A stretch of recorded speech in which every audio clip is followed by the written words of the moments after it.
happens to Masvidal's stock if he loses? It's such a very fair and relevant question. I mean, Masvidal, the night that he beat Nate Diaz, all of a sudden became one of these anomalies in the sport, where he did not have to be fighting for world championships. That wasn't the world championship, and it was still a main event at a sold-out Madison Square Garden, just by example.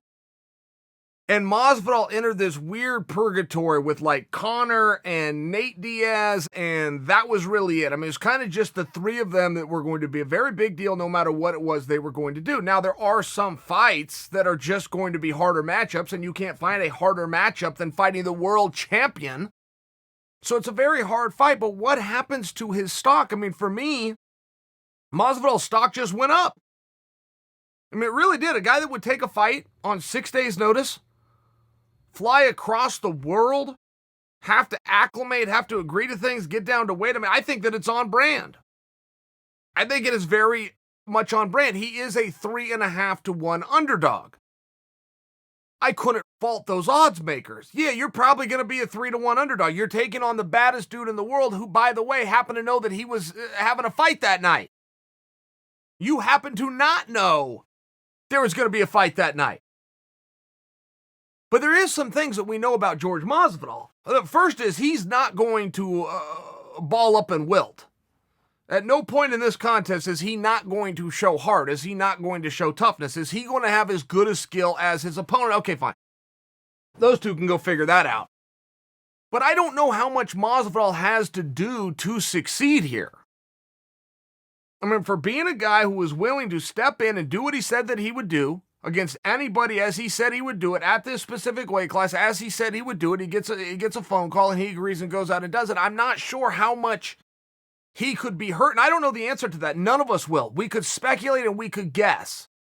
But a lot of it will be the performance and what happens, and did you grab a moment here, did you grab around here? There's a lot of things that have to do with that. I would only suggest for you that Masvidal, in many ways, is still in that same unique spot.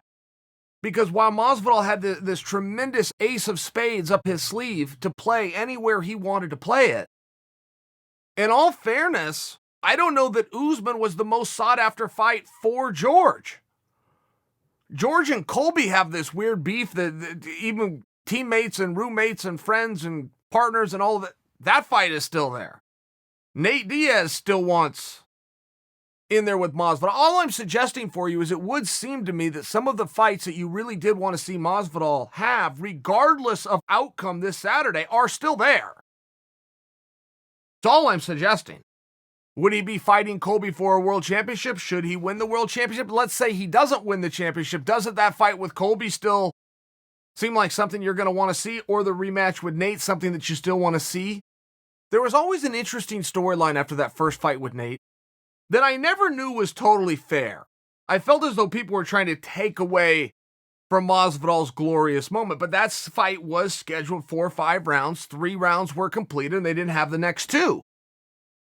And Nate was saying, look, I was coming on. I could feel him. He was fading. He was breathing hard. We'll never know. I don't know if that's totally a fair narrative or as much as you just got to tip your hat and walk away. But it did seem as though it was starting to be enough to build for that rematch. Nate meant it. Nate never once was satisfied with that doctor stopping that fight and taking those other 10 minutes away from him. Masvidal didn't get the pat on the back that he felt he fully deserved because that narrative was coming out that the fight was stopped early, so you got a rematch. I'm only suggesting for you that over the talk of George Masvidal in the last 6 months, I don't know that Usman has been the one that's been talked about the most. I know that fight was agreed to at one point. They had a little bit of a back and forth at the Super Bowl. It seems as though Usman needs to just fight whoever's next. There's just nothing he can do about that. That's one thing that happens when you're the champion. Sometimes you can get around that, like, say, Adesanya does, where you're a champion that's still calling your own shots. You're deciding who the top guys. But generally, when you're Usman, you got to just fight whoever comes that way. I don't know for Masvidal, 6 days notice, halfway across the world, 22 pounds later, regardless of the outcome, it seems as though, looking at this today, that there's still some fine things that you'd want to see Masvidal to do. I just don't know that I'm buying into a situation where Masvidal's stock does anything but bounce.